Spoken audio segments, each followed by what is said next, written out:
अस्सलाम वालेकुम जी। Last lecture में हमने एंटी एपिलेप्टिक्स पढ़ी थी CNS फार्माकोलॉजी में से।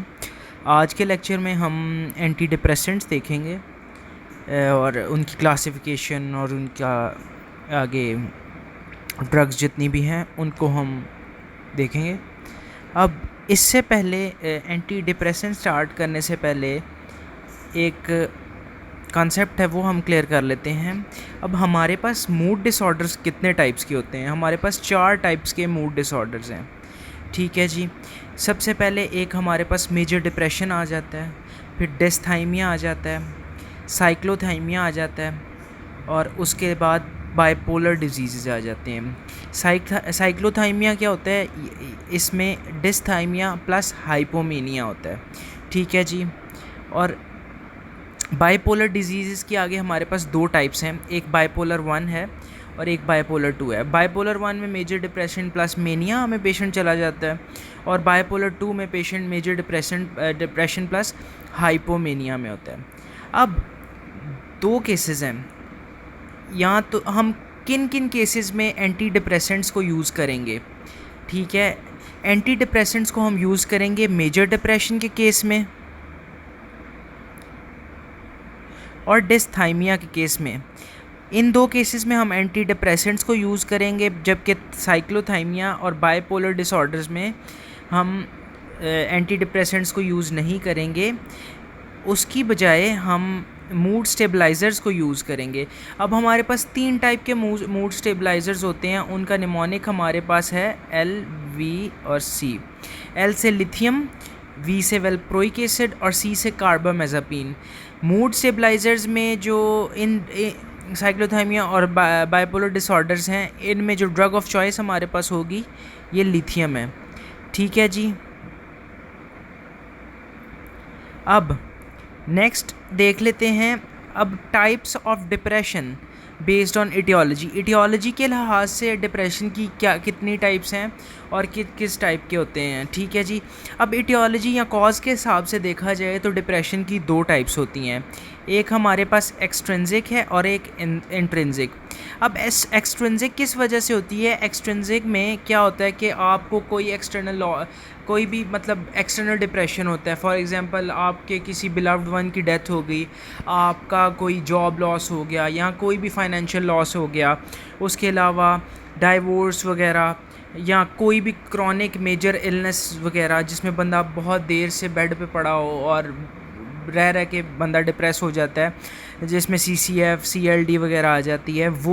ये सारे जो डिप्रेशन के कॉजेज़ हैं that belongs to extrinsic depression.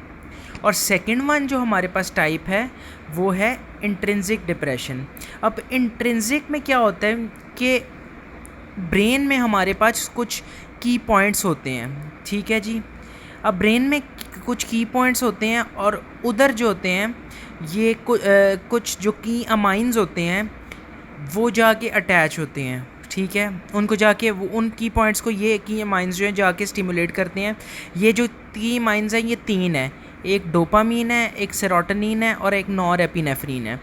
ये जो 3 की अमाइंस हैं ब्रेन में कुछ सर्टेन की पॉइंट्स होते हैं, उधर जाके उन की पॉइंट्स को करते हैं स्टिमुलेट। ठीक है जी।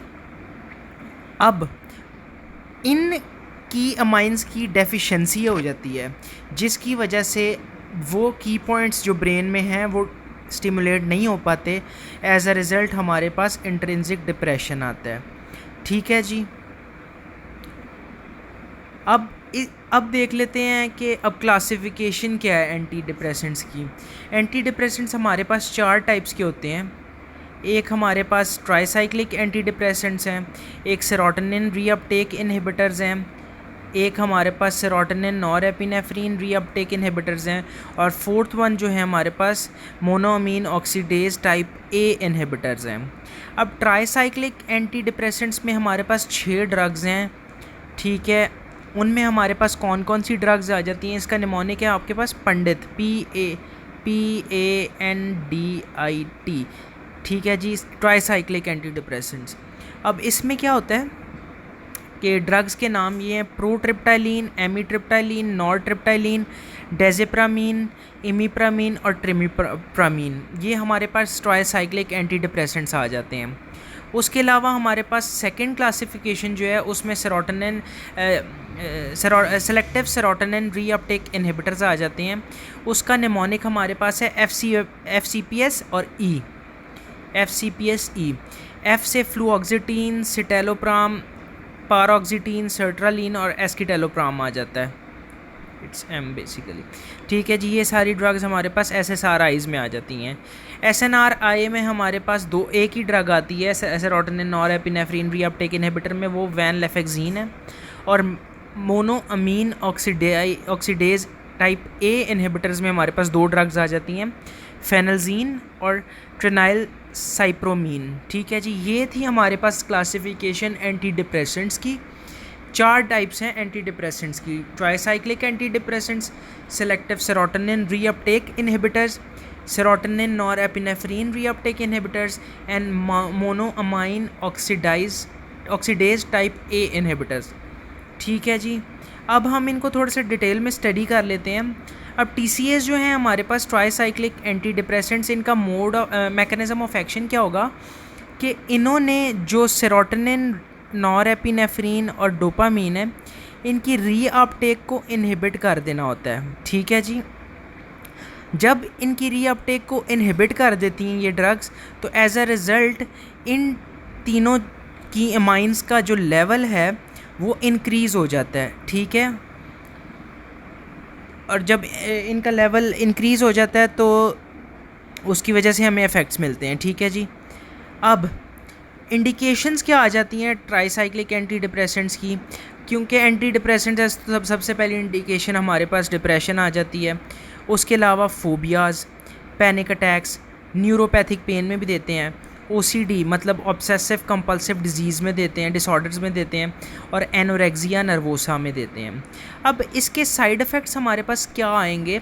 अब साइड इफ़ेक्ट्स में, क्योंकि इन्होंने ये 3 रिसेप्टर्स हैं, ठीक है, 3 न्यूरोट्रांसमीटर्स हैं, और इन्होंने एक्ट करना होता है मस्करिन अल्फ़ा 1 और H1 रिसेप्टर पे, तो उसके अकॉर्डिंगली हमें मिलते हैं सिम्टम्स, साइड इफ़ेक्ट्स। अब एंटी मस्करिनिक साइड इफ़ेक्ट, अब क्योंकि ये जो TCAs हैं ये उनकी रीअपटेक को कर देते हैं इनहिबिट, तो एज अ रिज़ल्ट हमें एक तो एंटी मस्करिनिक साइड इफ़ेक्ट्स मिलेंगे जिसमें हमें dry mouth, constipation, retention, tachycardia, ये हमने पढ़े हुए पहले, मिड्रियासिस, स्वेटिंग, फोटोफोबिया और प्रेसिपिटेशन ऑफ ग्लूकोमा। क्यों? तो एंटी मस्करिनिक साइड इफ़ेक्ट्स हमारे पास ये आ जाएंगे। ठीक है जी, उसके बाद जब अल्फ़ा 1 रिसेप्टर को एंटागनाइज़ करेंगे ये रिसेप्टर्स, ये ड्रग्स जब अल्फ़ा 1 रिसेप्टर को एंटागनाइज़ करेंगे तो उससे हमारे पास पोस्चरल हाइपोटेंशन आ जाएगा, पोस्चरल हाइपोटेंशन। ठीक है जी, और जब हम H1 रिसेप्टर को एंटागनाइज़ करते हैं तो वो एंटीहिस्टामिनिक रिसेप्टर होता है और उससे हमारे पास सेडेशन आती है। अब TCA टॉक्सिसिटी में क्या होता है? जब कोई पेशेंट हमारे पास ट्राइसाइक्लिक एंटी डिप्रेसेंट्स की टॉक्सिसिटी के साथ आता है तो उसमें हमारे पास 3 C's मिलते हैं। 3 C's में क्या होता है? कोमा, कन्वल्जन्स और कार्डियोटॉक्सिसिटी। अब कार्डियोटॉक्सिसिटी से यहाँ पर मुराद क्या है? कार्डियोटॉक्सिसिटी में क्या होता है? कार्डियोटॉक्सिसिटी में जो QT इंटरवल होता है वो प्रोलॉन्ग हो जाता है। ECG पे जो QT इंटरवल होता है वो प्रोलॉन्ग हो जाता है, और जब भी QT इंटरवल प्रोलॉन्ग होता है उससे हमारे पास पोलीमॉर्फिक वेंट्रिकुलर टैकीअरिथमियाज मिलते हैं, जिनको हम तोरसा दी पॉइंटे अरिथमियाज कहते हैं। ठीक है जी, अब अगर तो हम इन एंटी डिप्रेसेंट्स को, मतलब TCAs को किसी और एंटी डिप्रेसेंट्स के साथ कंबाइन करके यूज़ करते हैं तो उससे हमारे पास सेरोटोनिन सिंड्रोम सामने आता है। अब सेरोटोनिन सिंड्रोम क्या चीज़ है? इसमें हमारे पास 3H आ जाते हैं। सेरोटोनिन सिंड्रोम के हमारे पास 3 फीचर्स हैं, 3H हैं, उसमें हाइपरटेंशन, हाइपोथर्मिया और हाइपरटोनिया आ जाता है। ठीक है जी, अब कोई पेशेंट आता है हिस्ट्री ऑफ ड्रग इनटेक के साथ, तो हम कैसे पता चलाएंगे कि वो TCA टॉक्सिसिटी का केस है? अब क्योंकि TCAs ने क्या कराना होता है, एंटी मस्करेनिक इफेक्ट भी होता है उसका, और एंटी मस्करेनिक इफेक्ट में क्या करते हैं वो मिड्रियासिस करा देते हैं। तो जब भी कोई पेशेंट हमारे पास आए ड्रग इनटेक की हिस्ट्री के साथ, और अगर उसकी प्यूपल्स जो हैं वो डायलेट हुए हों, तो that is a case of TCA toxicity. और अगर ड्रग इनटेक की हिस्ट्री के साथ कोई पेशेंट आता है हमारे पास और हमें नहीं पता चल रहा होता कि कौन सी ड्रग के इनटेक से ये टॉक्सिसिटी हुई है, तो हम उसके प्यूपल्स में देखेंगे। अगर तो मिड्रियासिस है तो हमारे पास TCA टॉक्सिसिटी है, और अगर तो मियोसिस है मतलब प्यूपल्स कंस्ट्रिक्ट हुए में, तो then that is opioid toxication. और इसकी कॉन्ट्राइंडिकेशन कोई मेजर कॉन्ट्राइंडिकेशन नहीं है, तो ग्लूकोमा के केस में ये कॉन्ट्राइंडिकेटेड होता है। नेक्स्ट आ जाते हैं हमारे पास SSRI, selective serotonin reuptake inhibitors. इनका मैकेनिज्म ऑफ एक्शन क्या है कि ये सेलेक्टिवली ब्लॉक करते हैं सिर्फ serotonin reuptake, serotonin inhibitors, serotonin neurotransmitter को ये सेलेक्टिवली ब्लॉक करते हैं। ठीक है, अब क्या है, सॉरी, सेरोटोनिन न्यूरोट्रांसमीटर के रिसेप्टर को सेलेक्टिवली ब्लॉक करते हैं। अब इंडिकेशंस हमारे पास क्या हैं, इंडिकेशंस आ गई SSRI की। डिप्रेशन में यूज़ होती है, एंग्जाइटी डिसऑर्डर्स में यूज़ होती है, फोबिया और पैनिक अटैक्स में, प्री मेंस्ट्रुअल सिंड्रोम में यूज़ होती है, PMS में, बुलिमिया नर्वोसा और OCD में। TCAs जो हैं वो एनोरेक्सिया नर्वोसा में यूज़ होती हैं, और SSRIs जो हैं ये बुलिमिया नर्वोसा में यूज़ होती हैं। ठीक है जी। साइड इफ़ेक्ट्स इसका क्या है, एग्जाइटी आ जाता है। अब अगर तो ये हम SSRIs लेते हैं, कोई पेशेंट लेता है, तो उसमें शुरू के महीनों में वेट लॉस होता है, लेकिन उसके बाद एकदम से वेट गेन होना शुरू हो जाता है, ये साइड इफ़ेक्ट में आ जाता है। उसके अलावा एनॉर्गेज़मिया आ जाता है, जिसका मतलब होता है सेक्सुअल डिसफंक्शन। और उसके अलावा सेरोटोनिन सिंड्रोम आ जाता है। सेरोटोनिन सिंड्रोम में हमारे पास क्या चीज़ें आ जाती हैं, 3H आ जाते हैं, हाइपोटोनिया, हाइपोथर्मिया और हाइपरटेंशन। उसके बाद हमारे पास आ जाते हैं मोनोअमाइन ऑक्सीडेज इनहिबिटर। उससे पहले हम देख लेते हैं कि मोनोअमाइन ऑक्सीडेज एंजाइम क्या चीज़ होती है। अब मोनोअमाइन ऑक्सीडेज एंजाइम दो टाइप्स का होता है, टाइप ए और टाइप बी। टाइप बी जो है माओ एंजाइम, वो हमारे पास ब्रेन में प्रेजेंट होता है, और ब्रेन में जो टाइप बी माओ प्रेजेंट होता है उसका काम क्या होता है, उसने डोपामीन को मेटाबोलाइज कराना होता है। ठीक है जी। अब जो माओ टाइप बी इनहिबिटर्स होंगी ड्रग, उन्होंने क्या करना है, वो डोपामीन के लेवल को इंक्रीज़ कर देंगी। ठीक है, और जिसकी वजह से वो पार्किंसनिज्म में यूज़ होती है, पार्किंसन डिजीज़ में। और जो माओ टाइप बी में हमारे पास ड्रग है वो है सेलेजिलिन। नेक्स्ट हमारे पास आ जाता है माओ टाइप ए। अब टाइप ए जो है वो हमारे पास 3 जगहों पर प्रेजेंट होता है बॉडी में, गट में, लिवर में और ब्रेन में। ठीक है जी।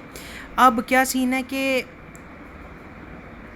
माओ टाइप ए जो है ये मेटाबोलाइज करता है सेरोटोनिन को, नॉरएपिनेफ्रिन को और ट्रिप्टामीन को। ठीक है, अब ट्रिप्टामीन जो है हमारे पास क्या होता है, ये चीज़ी डाइट में प्रेजेंट होता है, और ट्रिप्टामीन जब हमारे GIT में आता है तो लिवर में जाके ये मेटाबोलाइज हो जाता है, ये कभी भी सर्कुलेशन में नहीं आता।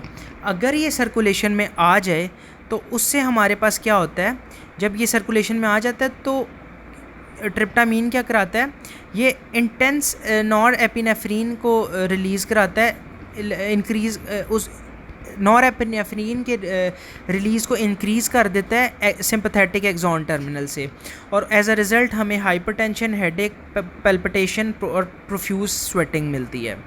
ठीक है जी। अब लास्ट में अब हम देख लेते हैं माओ इनहिबिटर। अब माओ इनहिबिटर ने क्या करना होता है कि माओ टाइप ए को इनहिबिट कर देना होता है ब्रेन और गट में।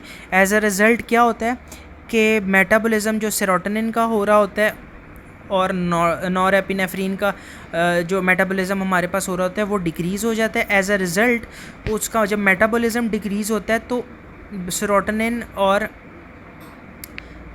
नॉरएपिनेफ्रिन का लेवल जो है वो हमारे पास इंक्रीज़ हो जाता है। ठीक है जी।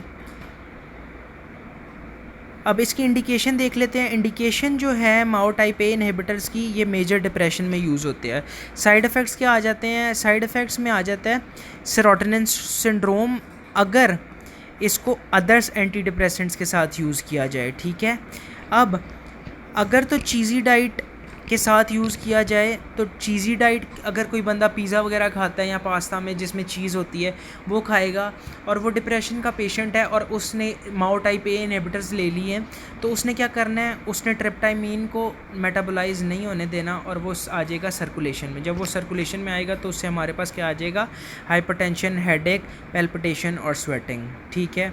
वो किस वजह से आएगी, क्योंकि नॉरएपिनेफ्रिन का जो रिलीज़ है वो सिंपैथेटिक एक्सॉन टर्मिनल से इंक्रीज़ हो जाएगा, ठीक है जी। एज अ रिज़ल्ट हमें हाइपरटेंसिव क्राइसिस मिलता है, ठीक है जी। Thank you. नेक्स्ट लेक्चर में हम एंटी साइकोटिक्स को देखेंगे। बहुत शुक्रिया।